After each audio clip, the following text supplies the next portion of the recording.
ধন্যবাদ speaker sir. আপনাকে all India secular front পার্টির পক্ষ থেকে স্বাগত জানাচ্ছি স্পিকার নির্বাচিত হওয়ার জন্য। আমরা আশা করব আগামী 5 বছর আপনার নেতৃত্বে এই অগাস্ট হাউস তার গরিমাকে বহন করে চলবে এবং সাথে সাথে আমরা যারা বিরোধী আছি তাদের সর্বোৎকৃষ্ট জায়গা, মতামতের জায়গা হচ্ছে এই অগাস্ট হাউস। আমরা আমাদের মতামত নির্দ্বিধায় নির্বিঘ্নে এখানে রাখতে পারবো এবং যারা শাসক দলে আছে আমাদের মতামতের ভিত্তিতে গঠনমূলক অবশ্যই যেগুলো হবে সেগুলোকে গ্রহণ করবে। স্পিকার স্যার, আপনার অনুমতি নিয়ে দু একটা কথা বলবো, যদি এই প্রসঙ্গ নয়। সত্যি আমি আজকে বসে খুব ফিল করছিলাম, হাসছিলাম মনে মনে। আজকে তাপস রায় বাবু যে কথাগুলো বলছেন খুব একটা ফেলে দেওয়ার নয়।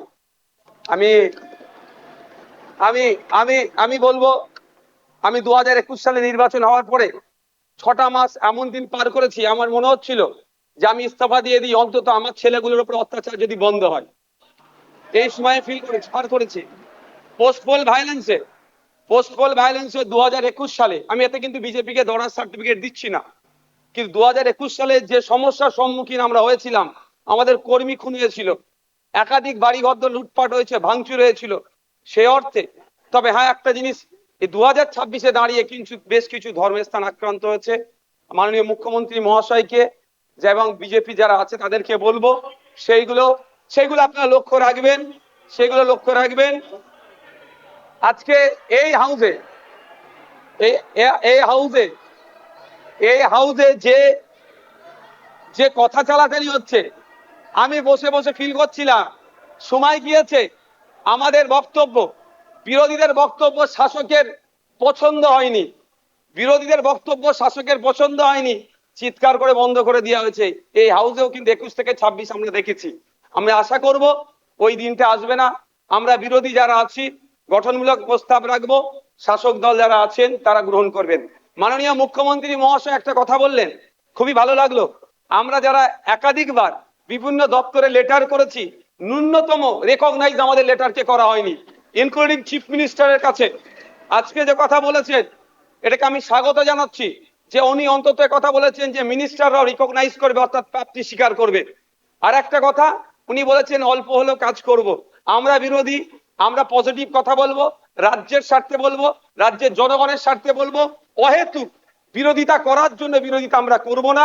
সুতরাং মুখ্যমন্ত্রী মহাশয়কে বলবো, অল্প নয়, আমরা যেগুলো আর্গুমেন্ট করব, আমরা যে ডিমান্ডগুলো রাখবো, ব্যক্তি স্বার্থের জন্য নয়, মানুষের স্বার্থে, নির্বাচিত হয়ে এসেছি তাদের স্বার্থে, সেগুলো আপনি পুরোপুরি যদি আমাদের জন্য, বাংলার মানুষের জন্য করেন, আমরা আপনার কাছে অবশ্যই কৃতজ্ঞ থাকবো। আবারও মুখ্যমন্ত্রী মহাশয়কে ধন্যবাদ জানাবো। দীর্ঘদিনের স্বপ্ন এটা আমাদের সকলেরই, যে আমাদেরকে নির্বাচিত করে এই হাউসের মধ্যে পাঠাচ্ছে। মাসের শেষে আমরা 1,21,000 টাকা নিয়ে বাড়ি যাচ্ছি। আমরা সেই জনগণের জন্য কি রোল প্লে করছি, কি বক্তব্য দিচ্ছে হাউসের মধ্যে, না হাউসের মধ্যে এসে শুধু সময় কাটিয়ে চলে যাচ্ছি।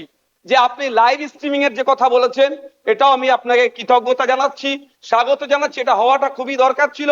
বাংলার মানুষ অন্তত আগামী নির্বাচনগুলোতে তাদের জনপ্রতিনিধি হিসাবে কাদেরকে চুজ করবে, কেমন মানুষকে পাঠানো দরকার, তারা যেখানে বাংলার আইন তৈরি হচ্ছে আগামী 5 বছর, বাংলার শিক্ষা, স্বাস্থ্য, কর্মসংস্থান থেকে শুরু করে কৃষকের রুজি রুটির প্রশ্নে, প্যারা টিচার থেকে শুরু করে বিভিন্ন ক্ষেত্রে সমকাজে সমবেতন নিয়ে, এক কথায় আগামী 5 বছর বাংলা কিভাবে চলবে, বাংলার মানুষের স্বার্থে কি আইন তৈরি হচ্ছে, আইন পজিটিভ, একটু ছোট করুন।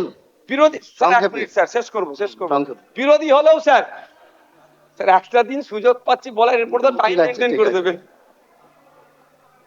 তো স্যার সেই জায়গাগুলো লাইভ যেটা আছে সেটা আমি স্বাগত জানাচ্ছি।